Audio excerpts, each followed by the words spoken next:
Bem, pessoal, boa tarde a todos. Estamos aqui no Seminário Teoria dos Números, nosso último encontro desse semestre.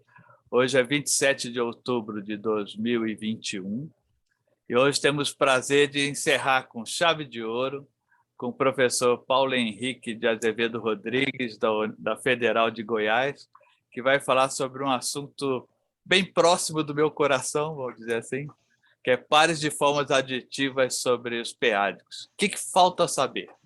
Paulo, o que falta saber? Um prazer ter você aqui. Obrigado por ter aceito o nosso convite. Bom, boa tarde a todos. Emar, obrigado pelo convite mais uma vez. Fico lisonjeado com a confiança que você tem em me chamar para sempre estar falando aqui na UNB. Sempre precisa, nesses últimos tempos, ressaltar que então a saudade danada de que esses seminários sejam presenciais, de poder conversar com vocês aí pessoalmente. Bom, enfim, agradecer a todo mundo aí que está assistindo também, gastar um pouquinho do seu tempo aí vendo aqui as coisas que eu tenho para falar. Emma, eu vou tentar chegar no que falta saber bem ao final dessa apresentação, tá? Eu sei que tem várias pessoas aqui que já viram diversas vezes seminários sobre esse assunto. Eu olhei até na lista dos seminários, eu não pude assistir todos, assisti alguns pelo YouTube depois, né, assim que ficaram disponibilizados os seminários, e, se eu não me engano, só do professor Michael, que foi sobre esse assunto e uma abordagem sensivelmente diferente. Então, eu vou falar coisas que vão parecer básicas para aqueles que já são familiarizados com o assunto, mas que pode ser novidade para um ou para outro aí, tá bom? E, ao final, nesse o que falta fazer, eu quero concluir que falta, se a gente pode pensar assim, falta pouco para uma determinada abordagem sobre esse assunto, e o que foi que fez chegar somente todos os casos serem resolvidos e ficar somente uma quantidade bem pequenininha de casos ainda não resolvidos sob um determinado ponto de vista, tá bom?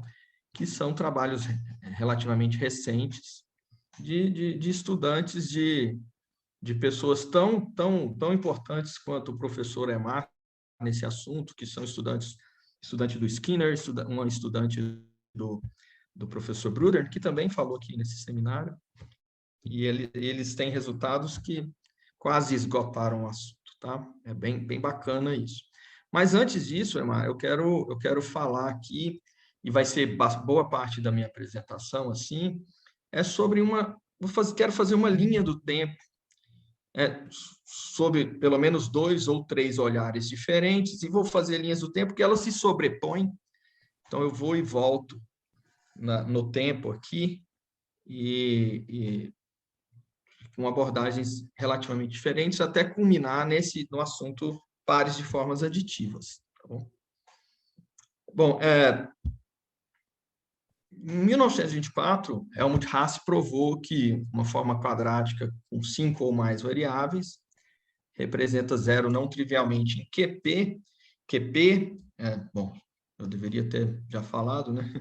É um completamento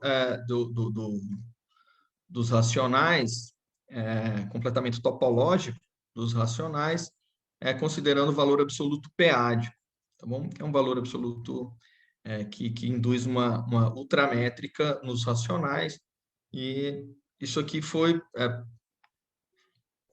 bolado ou discutido inicialmente por Hensel, mais ou menos no final do século XIX, 1890 e alguma coisa, sei lá, vamos pôr aqui, 97, 90, sei lá, acho que é mais ou menos essa data.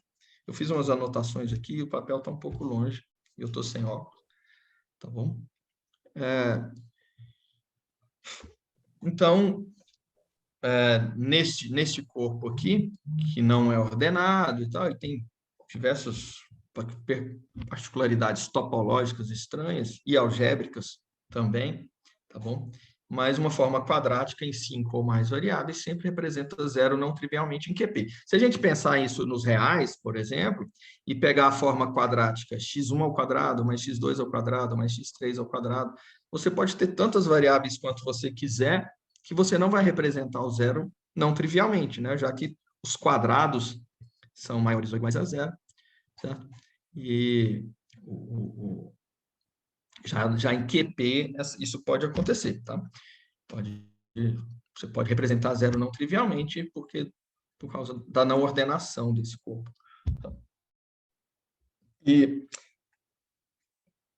relacionado a esse assunto, também como motivação para o que vem a seguir, tem um matemático, eu não sei a inicial do primeiro nome, mas é o Meyer. Ele também, no fim do século XIX, 1800, eu preciso puxar esse papel para cá, em 84, ele provou que se uma forma quadrática tem, eu vou chamar de S, a quantidade de variáveis, tá? Tem S variáveis e S é maior ou igual a 5, então tem zero não trivial, tem um zero não trivial, em que, quando eu disser zero de uma forma, de polinômio homogêneo ou de um polinômio diagonal, mais para frente, será não trivial, tá bom? Somente se tem zero em R. Tá bom? Claro, e formas aqui, eu deveria ser um pouco mais cauteloso, com coeficientes racionais, coeficientes inteiros, já que se tiver coeficientes racionais, a gente pode limpar os denominadores, né?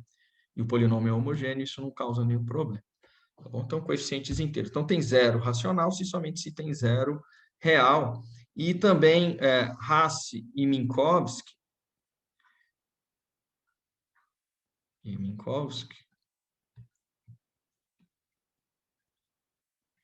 por volta de 1923, e, portanto, antes do Teorema de Hasse. Eu tenho um sério problema com essa mesa digitalizadora. 1923. Então, eles provaram que formas quadráticas satisfazem o princípio local global, né? Que tem zero em Q, se somente se, zero não tem. Uma forma quadrática tem, agora, independente do número de variáveis, tá? Tem um zero racional, se somente se tem zero em R e em QP para todo P. Né? Então, esse resultado de Hasse-Minkowski, junto com o resultado de Hasse, aperfeiçoam o que o Meyer havia feito algumas décadas antes. Tá, ok? Aí, bom, não baseado nesses resultados, mas baseado em algo semelhante em corpos de funções, Emil Artin conjectura que um polinômio homogêneo de grau K, com coeficientes inteiros, dizer que os coeficientes inteiros não tira a generalidade da conjectura, tá? Uma explicação bem simples, topológica, dá para justificar isso, tá? Com coeficientes inteiros em S variáveis, representa zero não trivialmente em QP, se S for maior do que K ao quadrado, S é o número de variáveis. Né? Esse argumento aí do coeficiente inteiro é porque se os coeficientes são p-ádicos, QP é o corpo de frações dos inteiros p-ádicos. E todo inteiro, módulo, qualquer potência de todo inteiro p-ádico, módulo qualquer potência de P, é congruente a um número inteiro. Tá? E congruência e proximidade, aproximação, segundo o valor absoluto p-ádico, estão interligados. Tá? Quanto maior você vai pegando a potência de P, e dois elementos são congruentes, significa que eles estão ficando bem pertinhos um do outro. tá bom? Em QP. Tá joia? Então, essa é a conjectura de Artin. Para polinômios homogêneos, em S maior do que K ao quadrado variáveis, você encontra um zero não trivial, em QP, para todo primo P. Tá? Pouco depois, Demianov prova que a conjectura de Artin é válida se o grau for 3, exceto, possivelmente, para P igual a 3. Essa exceção aqui vai ficar um pouco mais clara na hora que a gente falar lá na frente de um tal lema de Hensel, tá bom? E de maneira independente, porque a demonstração que o Lewis faz, ele usa argumentos sensivelmente diferentes, e ele faz para todos os primos, e não só para o P igual a 3, que ficou faltando no trabalho anterior aqui mencionado. Lewis completa e diz que mostra que a conjectura de Artin é verdadeira para polinômios homogêneos de grau 3, incluindo o caso P igual a 3, que estava em aberto desde o trabalho de 69. Sim? E aí Lewis prova isso aí. E um trabalho que eu acho o resultado dele muito importante, talvez motivador, que é um trabalho de Axe Coaching, que provam que para cada grau K, tem no máximo uma quantidade finita de primos P, para os quais a conjectura de Artin falha. Tá? Esse resultado de 1965. Embora esse trabalho aí não diga como determinar estes primos para os quais a conjectura falha. Tá? E outra observação sobre esse resultado aqui é que ele também, mais na frente a gente vai falar de sistemas de polinômios homogêneos, ele também pode ser... Desculpa, eu não conheço um resultado onde alguém deixou isso registrado, mas ele vale também para sistemas. Bom, dando uma olhada aí na literatura, vi essa menção diversas vezes. Vale para sistemas de equações homogêneas, tá? Em QP. Então, sei lá, para P suficientemente grande, a conjectura de Artin vale, talvez falhe nos primos menores. Tá bom? E aí, bom, se a gente olhar aqui o tempo, 65, se falha numa quantidade finita de primos. Terjanian mostrou um contra-exemplo de grau 4, de grau K igual a 4 em 18 variáveis, portanto, e 18 é maior do que 4 ao quadrado, né? E que representa zero somente trivialmente em Q2, tá bom? Esse polinômio é homogêneo, eu tenho ele anotado aqui, eu não vou transcrevê-lo, não, mas é um polinômio em que, se você troca as posições das variáveis e tudo mais, ele continua o mesmo polinômio. Ele é bem construtivo, esse contra-exemplo. Eu admito que eu sabia desse resultado e só fui me interessar em entendê-lo e ler ele de maneira um pouco mais cuidadosa recentemente. Tá? Enfim, aí então a conjectura é falsa. Podia ser o conjunto de falhas da conjectura segundo o Axe Coaching, podia ser vazio, né? Mas aí o Terjanian mostrou que não é vazio. E ainda na mesma época, um trabalho de Broken, ele, para cada primo, você constrói, e talvez até de uma maneira, esse eu não vi com detalhes, mas de uma forma razoavelmente semelhante ao do Terjanian, você encontra para cada primo P algum grau e alguma forma daquele grau com mais do que K ao quadrado variável e sem solução não trivial. Tá bom? Então, não só em Q2 tem um problema, mas em QP para todo P. Você encontra para polinômios homogêneos um probleminha. Tá? Bom, na verdade, esse para todo primo P aqui não, né? Para todo... Bom, esse enunciado não está correto aqui, não é? Para cada grau, na verdade, para cada grau você encontra algum primo P. Aqui tá. Algum aqui. P para o qual a forma falha. enfim. Vamos seguindo aqui. Essa primeira linha do tempo aqui para polinômios homogêneos é só para a gente fugir deles em geral, tá? Porque aí depois, na década de 80, que é possível para cada n encontrar diversos valores de k e de formas com mais do que k elevado a n variáveis e que para quais a conjectura de Artin falha. Então, bom, talvez eu precise de uma nova abordagem para tratar polinômios homogêneos em geral. Tá joia? E aí o assunto precisa ter algum contorno um pouco melhor, um pouco mais simplificado, talvez, para a gente avançar, né? Tá? E aí tem diversas direções para fazer isso. Uma delas é tratar de polinômios diagonais. Veja aqui que esse polinômio aqui é homogêneo, só que ele, nos seus monômios aqui, não tem variáveis cruzadas. Tá? Esses polinômios aqui são chamados de polinômios diagonais ou formas aditivas.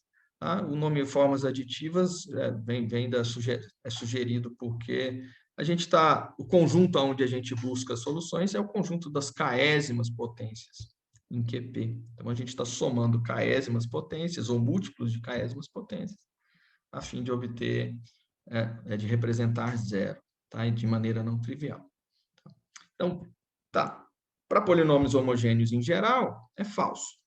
E começa a ter diversos contra-exemplos. Para polinômios diagonais, é falso também? Não. Uma outra maneira de... É verdadeiro? É falso?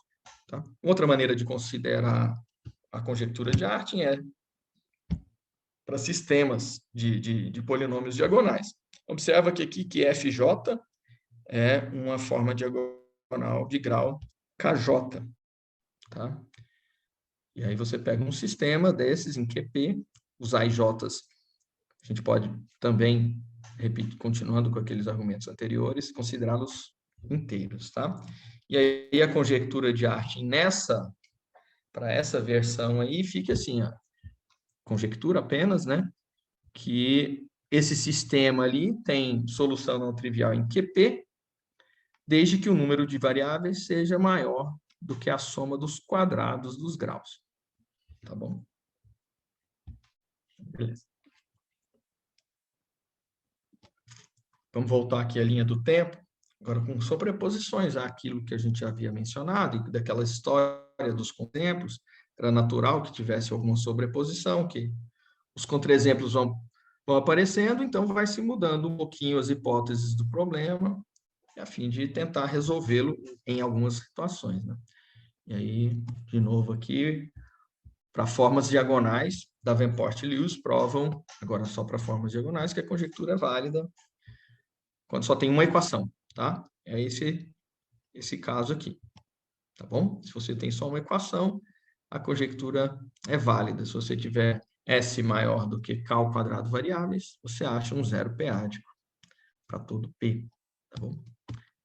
E para sistemas, também Davenport e Lewis, eles não chegam a provar. Mas se você considera que todas as equações têm mesmo grau, é essa condição aqui, tá? Então, ele tem uma cota inferior que garante solução p-ádica não trivial, tá?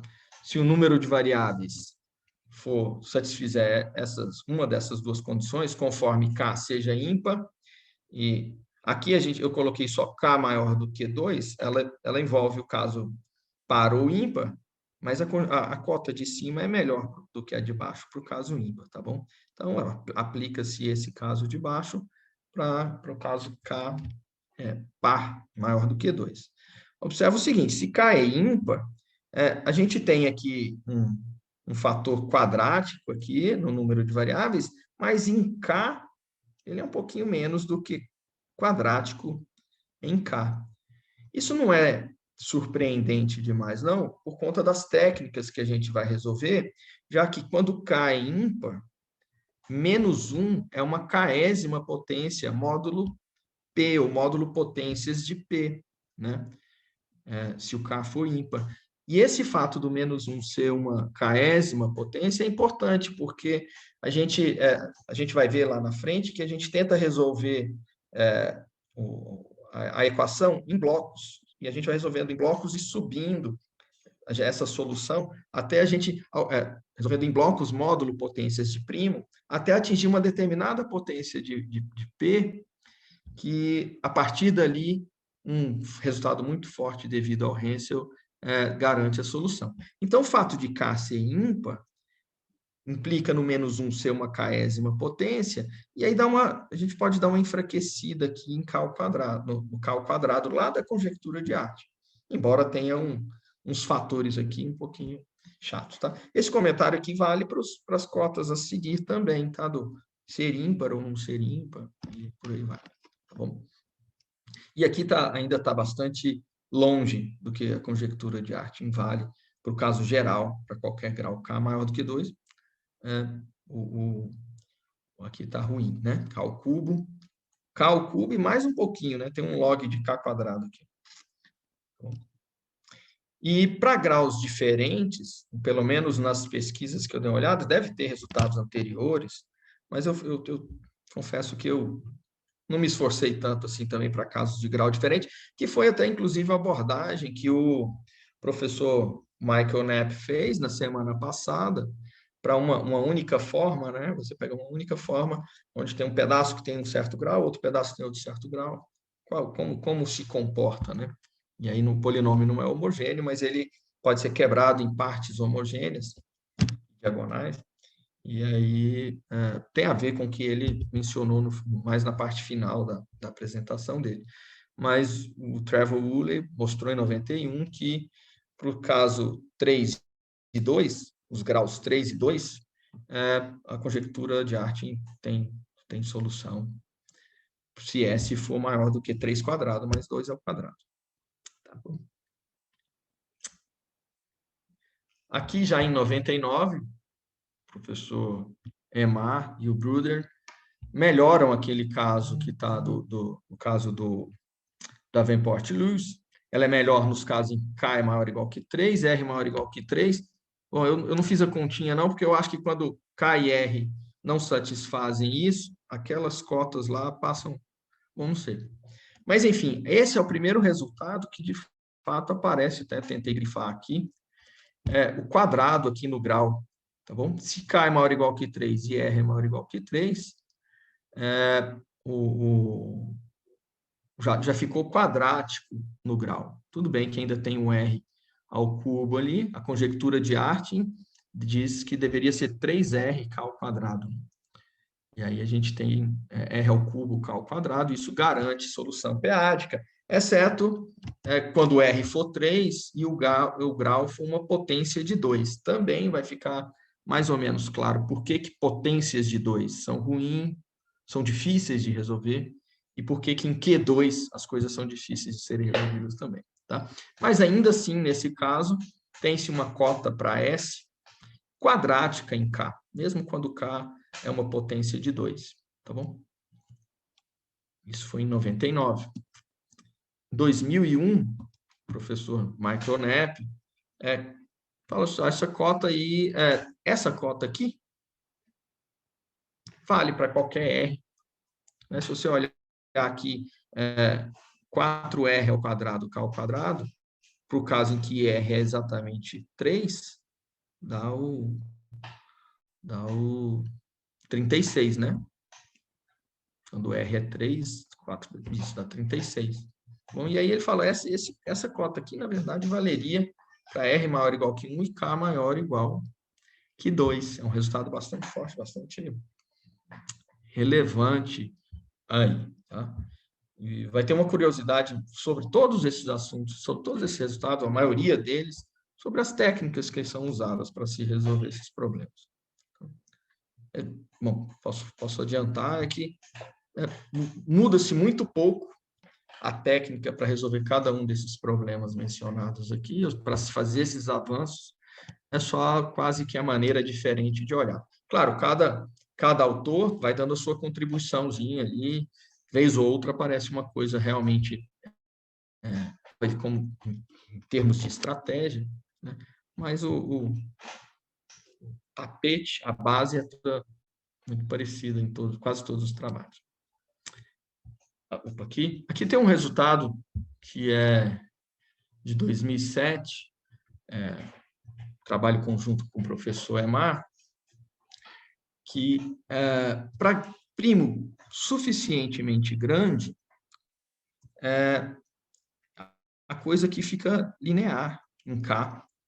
Entretanto, esse coeficiente aqui cresce exponencialmente para quando você tem muitas equações. Tá? Esses casos aqui são todos naquele mesmo ponto de vista do Davenport-Lewis, todas as formas com o mesmo grau, tá bom? Na verdade, essa hipótese aqui, P maior do que K quarta, ela pode ser até um pouco lida diferente, e ela pode não precisar ser tão grande assim. O que, na verdade, a gente precisa é que uma equação desse tipo aqui, ó, AXAK mais BY AK mais CZ AK congruente a zero módulo P, tem a solução com x, y e z não divisíveis, os três não divisíveis por P. Módulo P aqui, eu vou rabiscar por cima. Módulo P, tá bom? Por exemplo, essa condição aqui, se K é igual a 5, ela é satisfeita um P maior do que 101, né? Esse número aqui é bem menor do que 5 a quarta. Tá?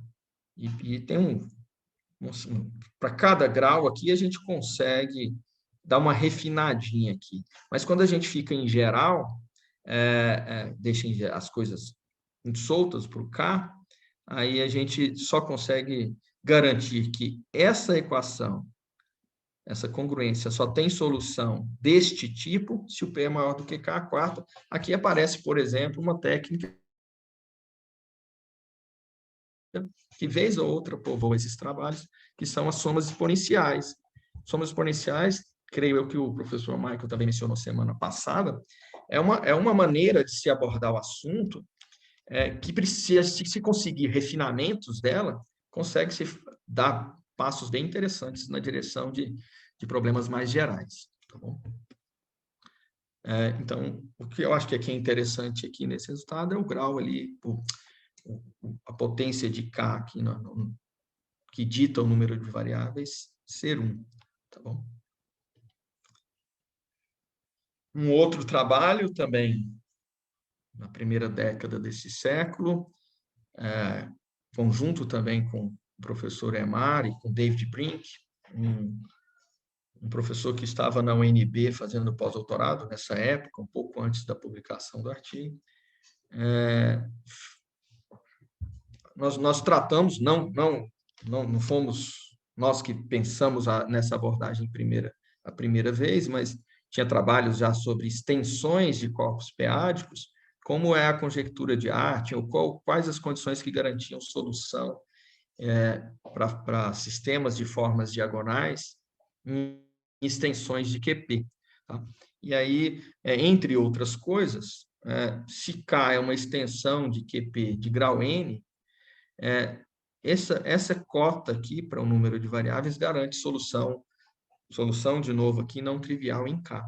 Tá bom? Observa que se o K for o próprio QP, N é 1, e isso recupera o resultado do Michael Knapp. Tá bom? Eu não sei, talvez o Emar, não sei se o Emar tem a mesma opinião que eu, mas eu fico sempre estranhando isso aqui, porque se você está tomando uma extensão de QP, pensando de maneira grosseira, tem muito mais gente aqui para se candidatar a ser solução, né? Tá bom? Entretanto, as formas consideradas aqui, os coeficientes não são inteiros, os coeficientes estão no anel de inteiros desse corpo K. Tá? E aí, desse corpo local K. Então, você está aumentando o número de candidatos a solução, né?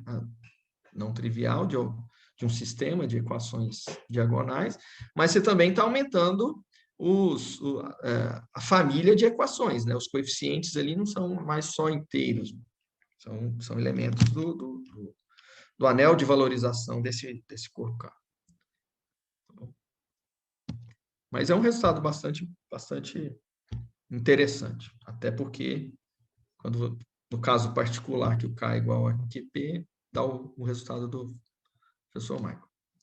Aí, em 2015, se para graus diferentes, o Woolley provou que a conjectura também não é verdadeira, tá bom? Então tá, já não estava querendo muito tratar desse assunto com graus diferentes, tá? Mas isso aqui já desanima bastante, né?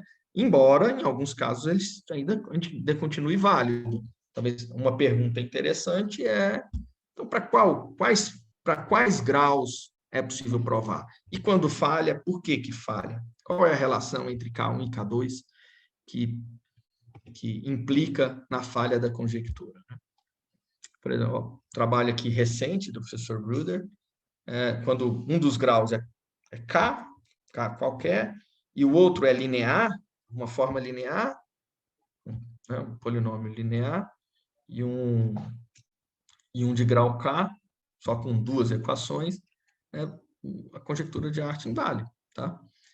Sei lá, talvez não tenha muita surpresa, porque soluções de formas lineares são fáceis de ser obtidas, mas uma solução simultânea, talvez não, né? Também é um trabalho bastante importante. Beleza, gente. Então tá. E aí, isso nos leva aqui ao caso R igual a 2 e graus iguais, tá bom? Que, embora não esteja explícito lá no título do seminário, bom, pelo menos R igual a 2 está explícito, mas lá não estava não está especificado que tem mesmo grau. Esse resultado anterior ali do Woolley e outros contra-exemplos bom, nos fazem ficar com o pé no chão. Vamos tratar primeiro graus iguais e depois a gente tenta fazer coisas um pouco mais ousadas, né? Tá bom? E aí, de novo, tá parecendo que a gente está correndo a linha aqui dessas redes sociais, né? Pegando o celular e vendo a timeline, mas já vai acabar, já, tá bom, gente? De novo, uma sobreposição, a gente volta lá atrás, caso R igual a 2 e duas formas de mesmo grau, D69 diz que se o grau for 2, então 2 vezes 2 ao quadrado dá 8, então a conjectura de Artin vale. Em Q2, para grau 2 e em Q2, tá bom? E em 69, alguns anos depois, Davenport e Lewis falou, se o grau for ímpar, vale sempre 2K ao quadrado, tá bom? Se o grau for par, aí a gente tem um probleminha, tá joia? Essas cotas aqui são bem melhores, são melhores do que para sistemas com R formas, naquele resultado que eu mencionei alguns slides anteriores, tá bom? Então, está quadrado para K ímpar aqui, embora para um grau geral, os casos ruins, que são quando o grau é par. E vocês vão ver que quando o grau é par, o grande problema é resolver exatamente em Q2. Tá bom?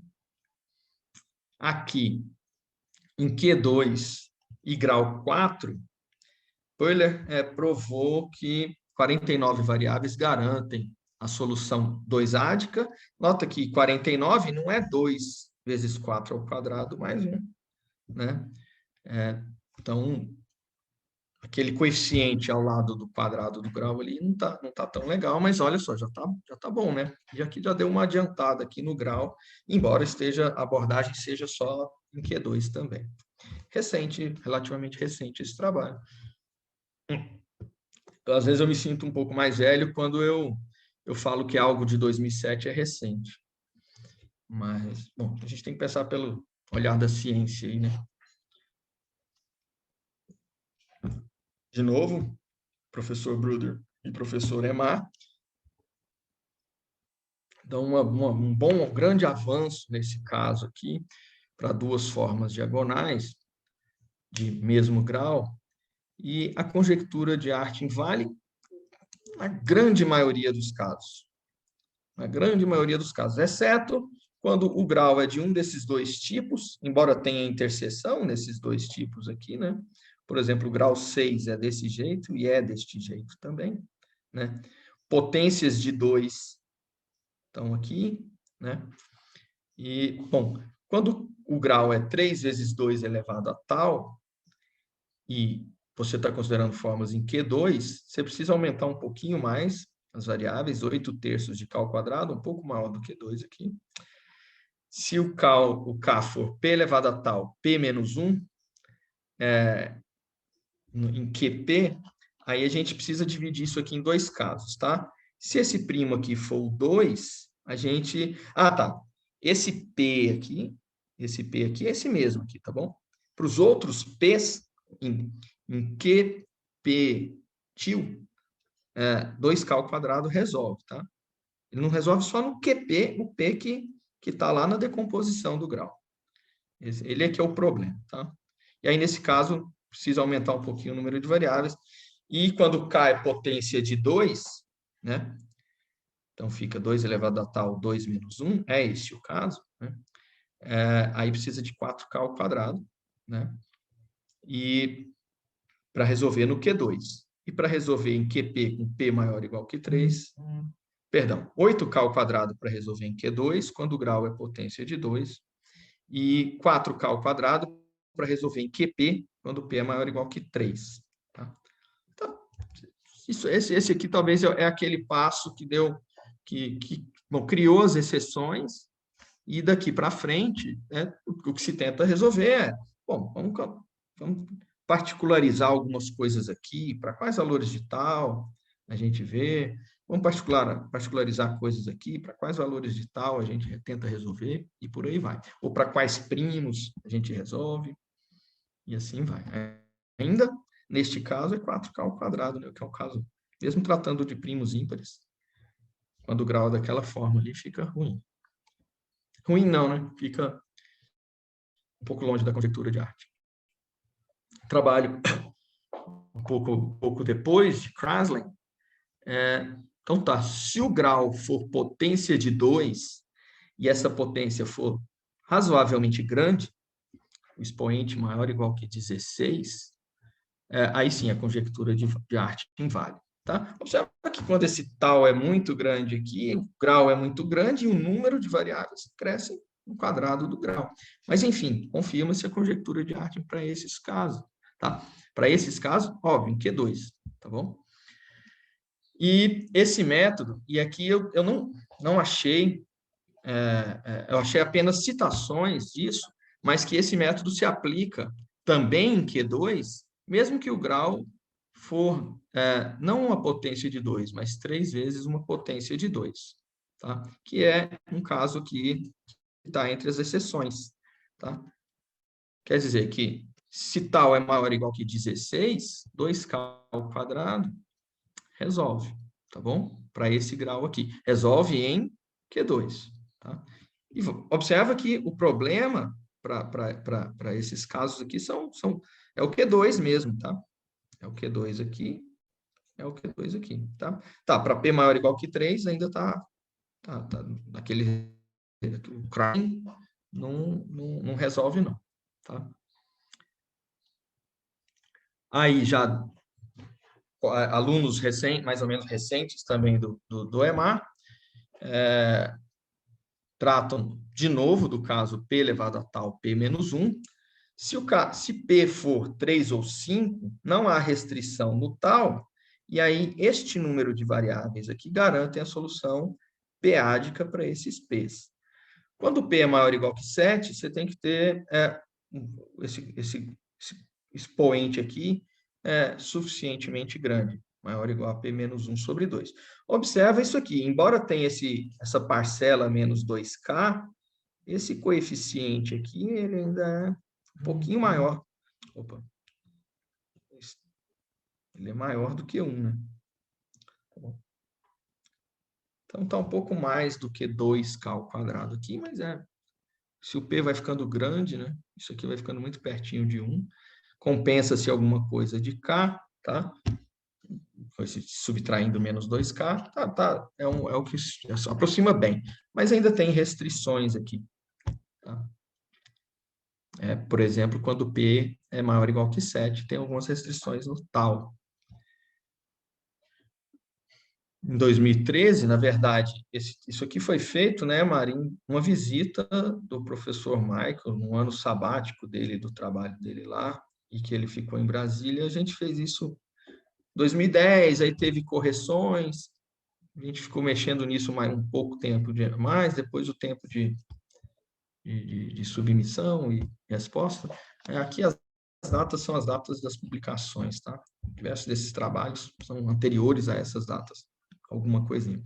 E aí, então, tratando o caso K igual a 6, então, 2 vezes 6 ao quadrado, se é o número de variáveis extrapolar 2 vezes 6 ao quadrado, então ele tem um sistema de pares de formas diagonais de grau 6 tem solução. Tá? Esse 6 aqui é aquela interseção que eu mencionei um pouquinho atrás aqui. Ele está nesse caso e está nesse caso aqui. O problema era resolver em Q2, tá? Q2 e Q3, a gente teve problemas para resolver em Q2 e Q3, por causa do lema de Hensel. Enfim. E depois, um tempo depois, Luciana Ventura e o professor Emar fazem um resultado bem mais forte. Se o grau for 3 elevado a tal vezes 2, agora com tal maior ou igual que 2, não é nenhum problema, porque o caso tal igual a 1 está resolvido aqui em cima. S maior do que 2K ao quadrado garantem a solução desse sistema com duas formas diagonais. Tá bom? E aí a gente tem dois resultados recentes aqui.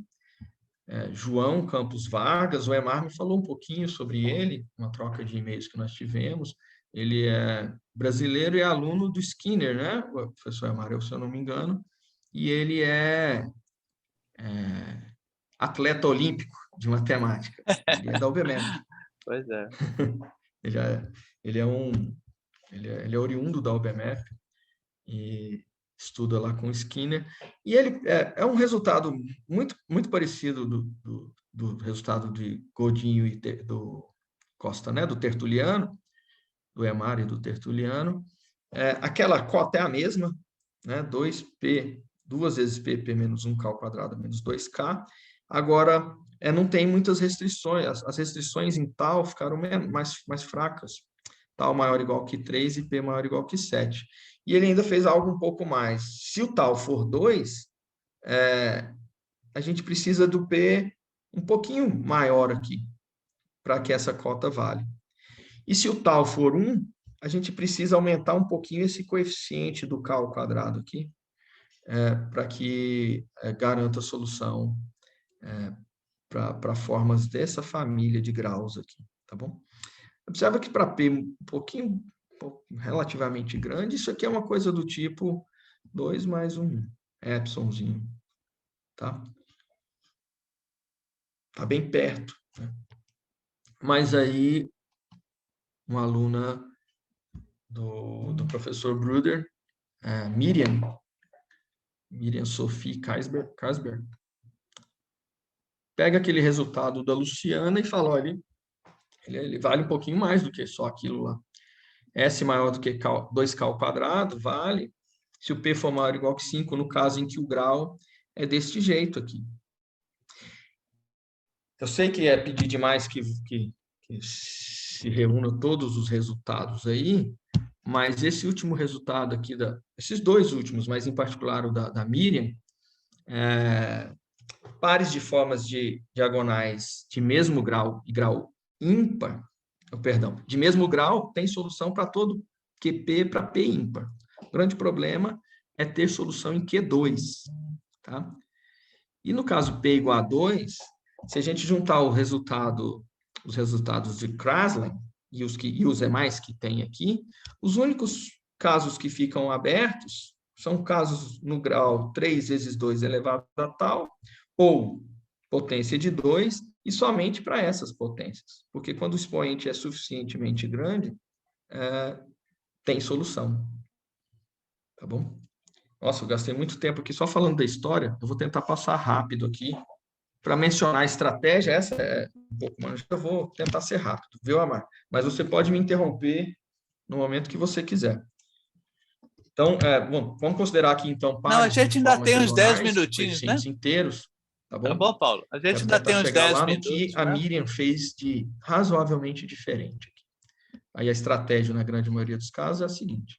Para tratar de soluções em QP, você olha a potência de P, que divide o grau, e define esse número gama aqui, tá? Se o K é P elevado a tal vezes K0, K0 não tem mais fator primo P, o gama é 1, ou tal mais 1, ou tal mais 2, conforme tal seja zero ou positivo, e o P seja ímpar ou par, tá bom? E aí, o lema de Hensel diz o seguinte, que se esta congruência aqui, F congruente a G congruente a zero, módulo P elevado a gama, como está definido aqui em cima, tiver solução não trivial, de maneira que esta matriz aqui, ó, quando você substitui a solução nos lugares das variáveis, se ela for uma matriz não singular, então ela tem solução não trivial em QP. Esse lema de Hensel é uma versão do método de Newton de encontrar raízes por aproximações, e essa congruência aqui quer dizer que P elevado a gama está dividindo a diferença, né? Quer dizer que divide o módulo de F, divide o módulo de G, módulo P-ádico, tá? E aí eles estão pertinhos, módulo em QP, e você consegue, por um argumento analítico, aproximar para uma solução. Tá? Outro resultado importante, aqui tem um problema. Na hora que você passa para congruências módulo P elevado a gama, pode ser que todos esses coeficientes fossem potências de P, múltiplos de P, e que as variáveis simplesmente desaparecessem aqui, né? Mas essa técnica daqui, dessa estratégia da p-normalização, usando determinadas mudanças de variáveis, você pode trocar uma variável por uma potência de P vezes outra variável, ou você pode fazer combinações racionais, lineares racionais de F e G, para obter sistemas que são equivalentes. Esses novos sistemas têm uma maneira de você medir um parâmetro de cada par, e aí você, com isso, você define uma relação de equivalência, e dentro de cada classe de equivalência, você encontra um representante que pode ser escrito assim, ó. A forma F, você pega aqui todas as variáveis não divisíveis por P, coloca em F0. Aqui você coloca todas as variáveis que são divisíveis por P, mas não divisíveis por P ao quadrado, e coloca aqui no F1, põe o P em evidência e vai fazendo isso, até a potência K menos 1. E o mesmo para o G. Se você considerar que M0, G0, é a quantidade de variáveis que aparecem explicitamente no par de formas F0, G0, módulo P, tá? M1, a quantidade de variáveis que aparece no par F1, G1, módulo P, e assim por diante, aqui eu tenho um controle do número de variáveis, tá bom?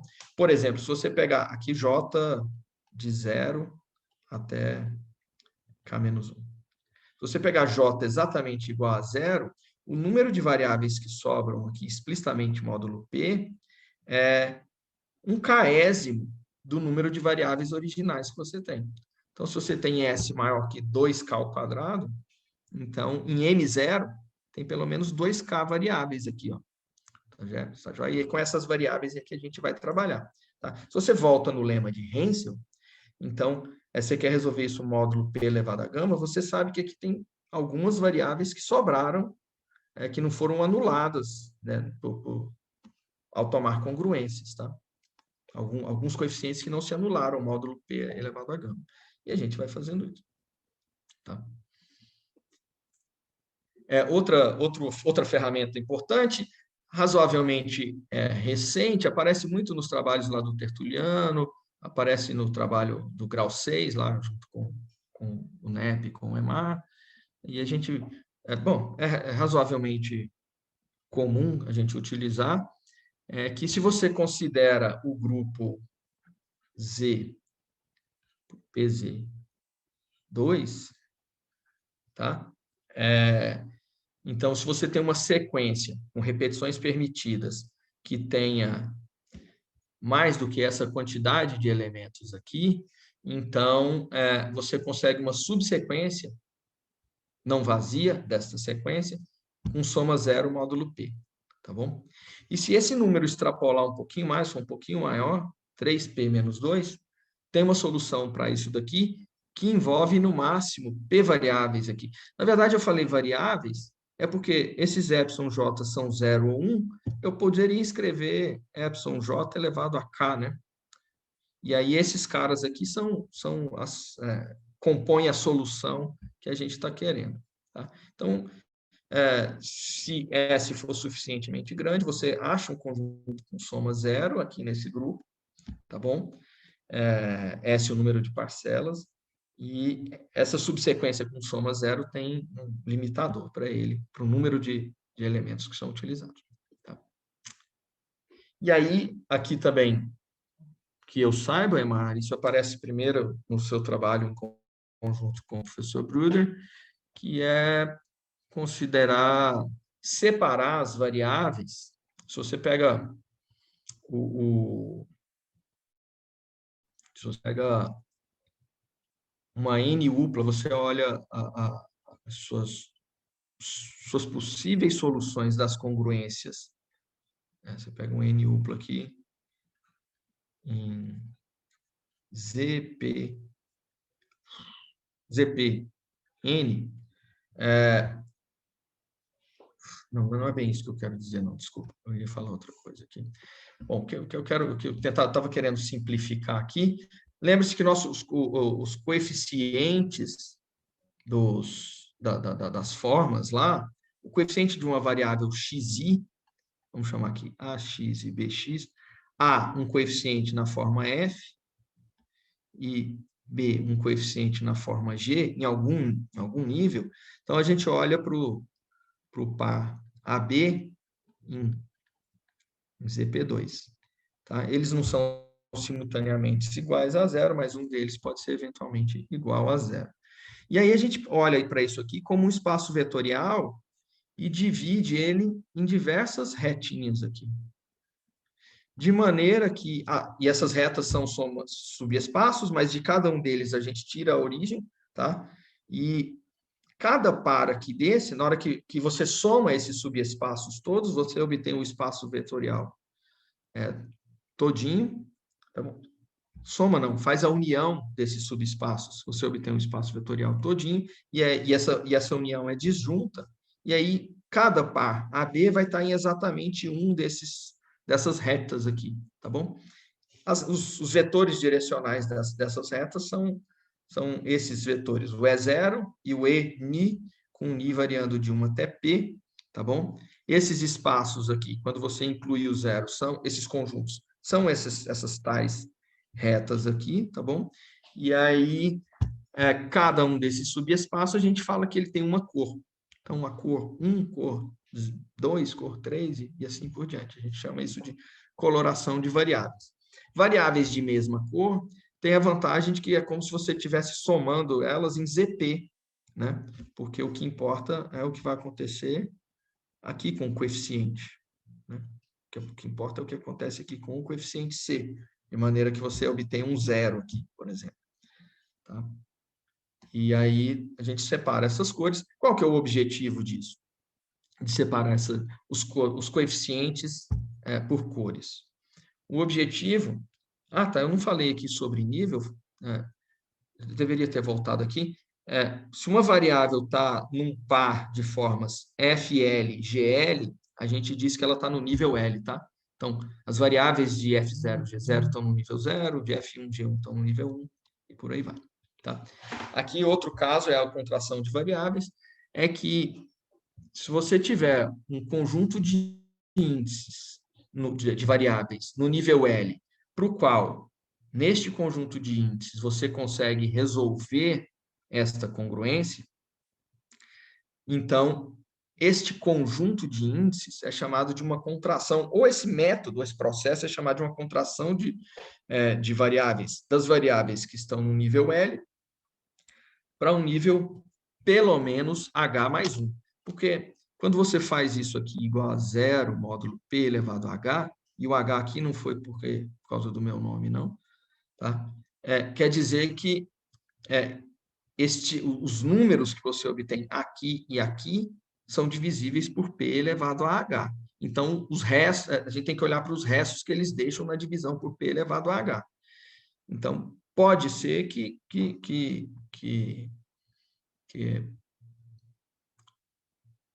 estes números ainda sejam divisíveis por potências maiores do que P elevado a H e aparecem em níveis um pouquinho mais à frente, tá joia? Como um número de fato. Se você multiplica essa solução por uma nova variável, você acaba construindo uma variável num nível lá na frente, tá? Por isso, você pega uma variável que está no nível, sobe com ela até lá na frente. Qual que é o objetivo aqui? Construir uma variável num nível maior ou igual a P elevado, um nível maior do que P elevado a gama, um nível maior do que gama, perdão, tá joia?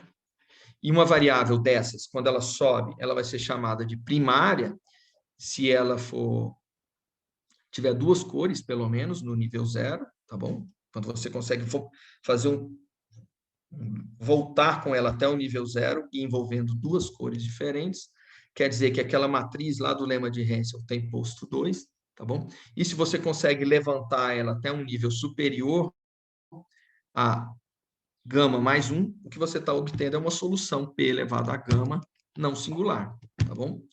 E se a variável tem somente cores iguais, ela é chamada de variável secundária, tá bom? O lance, agora aqui, e aqui já está acabando, irmão, são as nuances de cores. O grande problema da contração de variáveis é que quando você resolve ela módulo P elevado a H, você não tem controle em que nível ela vai parar lá na frente. Se é no nível H mais 1 ou se é para frente. E nem que cor ela terá.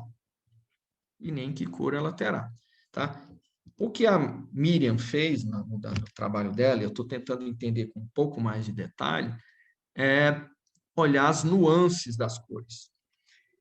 Para cada nível, você lembra que a gente coloca a potência de P, que divide os dois coeficientes, em evidência, e lá dentro, aqueles não são ambos divisíveis por P. Né? O par de coeficientes de cada variável não são ambas divisíveis por P.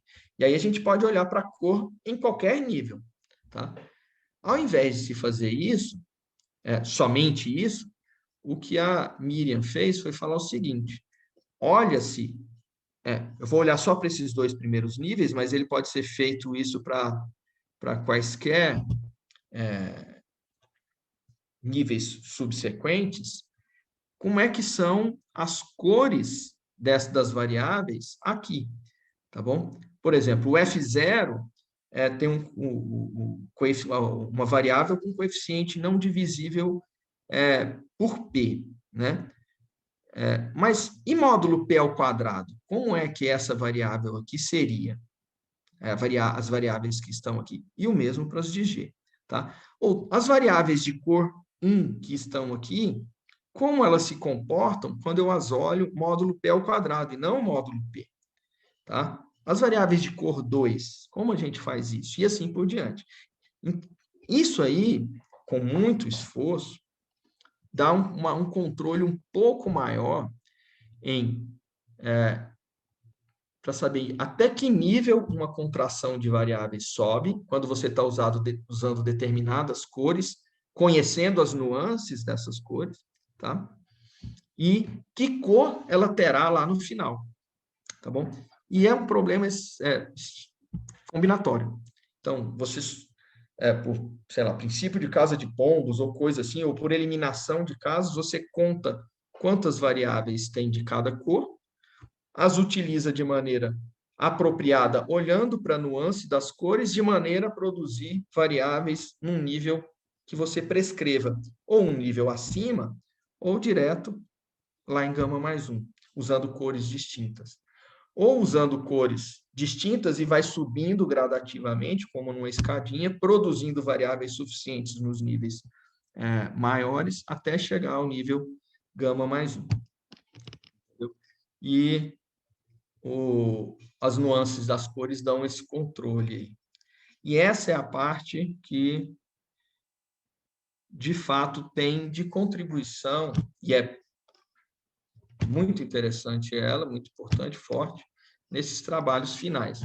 Essas considerações a gente já havia feito, eu pelo menos, em casos particulares. No caso, grau igual a 6, né?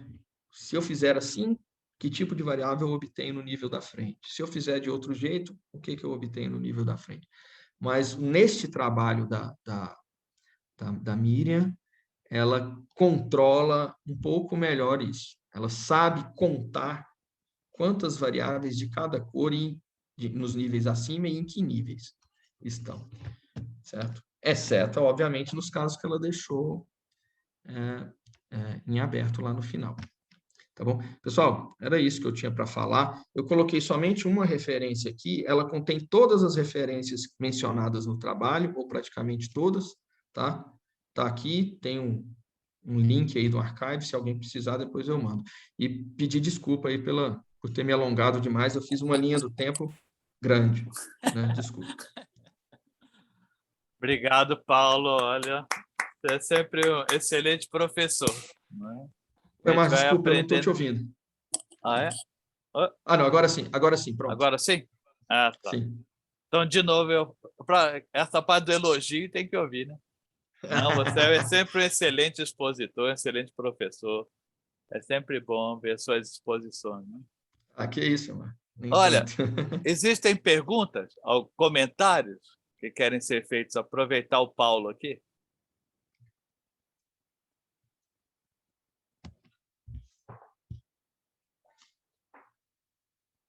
Não tem problema se não tiver, viu? Mas você sabe, Paulo, que muita coisa abriu muito caminho aquele trabalho que nós fizemos de grau 6, não é? Abriu muito caminho. A própria tese da Luciana Pois e é. provavelmente os trabalhos do Tertuliano, o aluno do Skinner, talvez se baseie, obviamente o da Miriam. É porque quando você faz o grau 6 e vê que dá certo, já muda todo o ânimo, né? Já vê que já encontrou um PP-1 que dá certo. Né? Eu fico imaginando porque quando você faz para sistemas maiores, muda totalmente a coisa, né? Muda totalmente a cor. Aí vai ter que ter cor, nuance da nuance. Né? A nuance é olhar módulo P ao quadrado. Se a gente Pois é. tivesse mais equações, aquelas cores vistas como subespaços, a gente teria que considerar as cores unidimensionais e bidimensionais. Pois é. Então, Mas seria o trabalho eu contrário. tenho a impressão que, sempre tive essa impressão, que se eu conseguisse resolver 3x3, eu resolvia qualquer sistema. Porque é uma matriz, né? 3x3, se eu conseguir trabalhar com ela, eu já consigo 4x4, por aí vai. Essa é a impressão que eu tenho, né? Porque a matriz 3x3 já é difícil o suficiente. Não, Mário, eu tava falando na hora que, acho que eu acredito na hora que caiu, que quando você dizia que se resolve 3x3, resolveria para mais equações, né? Mas não, eu estava mencionando que não podia ser um processo indutivo, né? Se a gente Com lembrar do certeza. o trabalho lá da minha tese, a indução fez Pois aparecer é. um expoente lá, né? Claro, claro. E aquele expoente é ruim. É porque essa mudança de 2 para 3 é difícil, né? Se a gente fizesse o 3, já abria muitos caminhos novos, né? Pois é. Talvez o Mas 6 seja um bom início, grau 6, né? Focar com três equações, grau 6 e ver o que dá. Exatamente. E tentar entender bem o que significam as cores em dimensões maiores. Né? Pois é. Tá bom, pessoal. Tá bom. Olha, bom, Marco. deixa eu confesso que pedir. eu fiquei um pouco nervoso, viu? Fazia um tempo que eu não falava disso. Deixa eu pedir para todo mundo abrir as câmeras, se for possível, porque é o nosso último seminário, né? Aí fica registrado aí, porque eu acho que está gravando, né? Bem, pessoal, muito obrigado. Foi um semestre muito bom, aprendemos bastante esse semestre.